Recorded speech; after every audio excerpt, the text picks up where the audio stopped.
I don't know what happened to him. It's okay, we're here for you.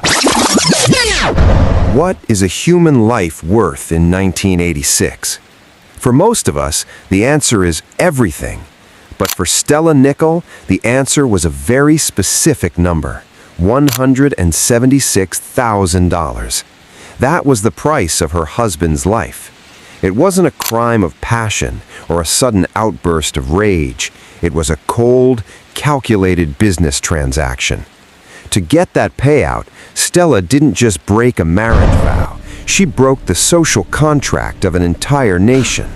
She turned a common household medicine, something meant to heal a headache, into a weapon of mass terror.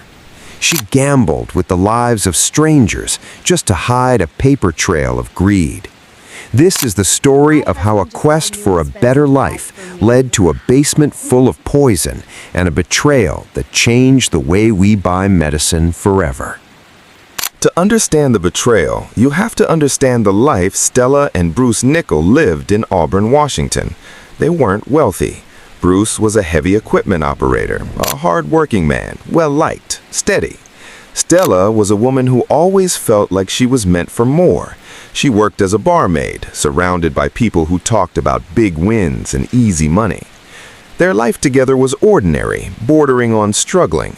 They lived in a small trailer, there were bills, the constant grind of the working class, and the quiet friction of a woman who was tired of being poor.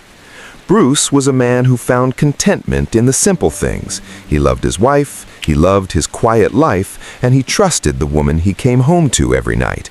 He had no reason to believe that the woman sharing his bed was looking at him and seeing nothing more than a walking insurance policy. In the mid-'80s, the American dream was being sold as something you could achieve through grit or through a lucky break. Stella wasn't interested in grit. She began to view Bruce not as a partner, but as an obstacle to the lifestyle she felt she deserved. The motive was typed out in black and white on insurance forms.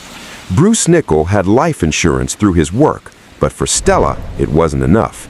She began to curate a portfolio of policies.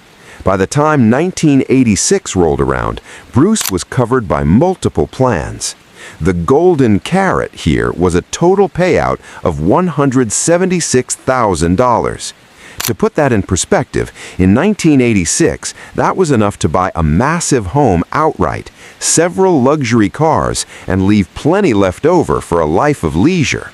It was more money than Stella would see in 10 years of working at the bar.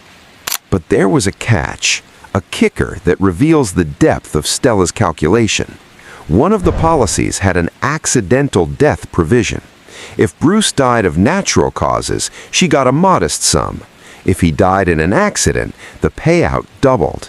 To Stella, Bruce dying of a heart attack was a wasted opportunity. She needed his death to be accidental. And so, she began to research how to manufacture an accident that no one would question. She didn't want him to fall off a ladder. She wanted something that looked like a medical mystery.